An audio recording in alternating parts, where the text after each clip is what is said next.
This should be $20 tops. My $15 Amazon Square does the same thing. I want this, please take my money. I have one and it's the best speed square I've had. The quality speaks for itself. That's the guy I like. I would like to do an email campaign, sort of giving more of an overview on the LE range. We've had some questions about the differences between them. So it would be great if you could just talk me through the different models and some of the features and the key differences that we've put in place with them, really. So one of Carenza's jobs today is to create an email that we're going to send out to our customers, just so that they can understand the difference between our Rafter squares. We've got these new models, which are the LEs, limited editions, and it looks like we're going to stick with them. So what's going to happen is Carenza's going to have a chat with Matt, who's our design engineer, and he's going to talk her through some of the design concepts in the new Rafter squares, all the different models that we do, 10, and hopefully he'll get enough information across. We're going to record that just so that there's a video version of it. There's a few major differences. There's metric and imperial, and fixed and adjustable. There's also different sizes. If we look at this metric, this one's a fixed. It's quite traditional, has a pivot point here. So traditionally, got a fence and you've got a pivot, and the blade moves over the workpiece and you can set your angle.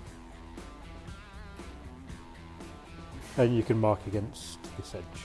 And this is available in both the metric and imperial, isn't it?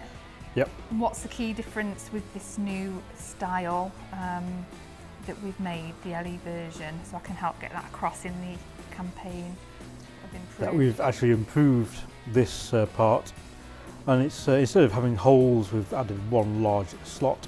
Yeah, so that'll help, where we had a few bits of feedback about the fact that people didn't use peakers and they're using the bigger carpenter's pencils, that kind of thing. So. Yeah, this allows anything to go in here, large marker pens if you like. Yeah, so if I describe that they can use any kind of pencil with this version, Go back to the fixed fence, it has a bubble level in it. Yeah. The adjustable one doesn't. So you can use bubble level for finding level, and it's good for finding a plumb as well when you're working on your rafters. Yeah, okay.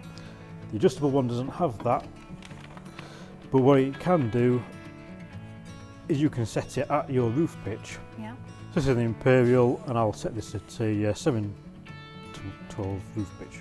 Okay. And now that gives us our plumb cut and our seat cut in one. So if people are working on kind of big timbers and have lots of rafters to cut, that helps to speed up the process, is that right? Yeah, they can set it at the exact angle they want and make all those repeat markings and repeat cuts that they need. It's good for me to know though, because I've obviously got to explain it. I don't build roofs or do any carpentry. So this is the metric, got scribe notches every 5 millimetres, and on this bottom line there's a few dimensions here. 32mm, 38mm, they're common timber dimensions. They're handy if you're doing compound cuts, you need to lay out 2 lines next to each other. All the metric and imperial, large and fixed, have the 1/3 rafter dimensions. Yeah. They're good for measuring the depth of the bird's mouth into the timber. All the metric ones have these small numbers, which are rafter length per metre of run, Yeah. which, like you said, is for the measuring the rafter length. We're working on a 30-degree roof pitch. Our rafter length per metre of run is 1.155. So if we was working on, for example, a 20-metre span wall, or 20-metre span room, from the outer wall plate to the outer wall plate is 20 metres. Yeah. Half that's 10 metres, so from the outer wall plate to the centre of the room would be 10 metres. Yeah. Multiply 10 metres by 1.155, and that will give you the length from this point here to the ridge. Right, okay. On the imperial, it's rafter length in inches per foot of run. Per foot of run. And that's on a table on the back. But that's on a table, yeah. But same concept essentially, just different Yes. measurement system. It's all CNC machined. We're machining these fences right now. Okay. I feel like I'm going to knock right over. We're machining these fences now. These are the Yeah. small fixed. So you can mention everything CNC machined, all 6082 T6 Yeah. aluminium. CNC machine blank is being anodised. I'm just setting the laser up now, and then that will be lasered to something like this. Yeah, over here we'll assemble them, we'll add the vials, we'll check the accuracy of the level. I did a video last week showing people the stock that arrived, and it was all scratched and damaged. This is what we expect it to arrive like. So it's coated, and then in between each piece to plate we've got a sheet of cardboard. It just means that we can get it in pristine condition. So if we pull this back, beautiful finished aluminium, and that's exactly how we want it. So you have to pay, again, you have to pay a little bit more for that.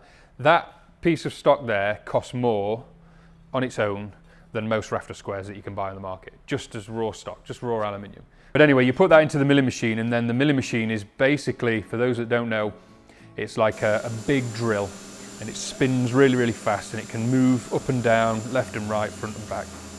And in place of a drill bit, it will have things, different tools that can do different things. So some will create a nice chamfer, some will engrave, some will cut away material.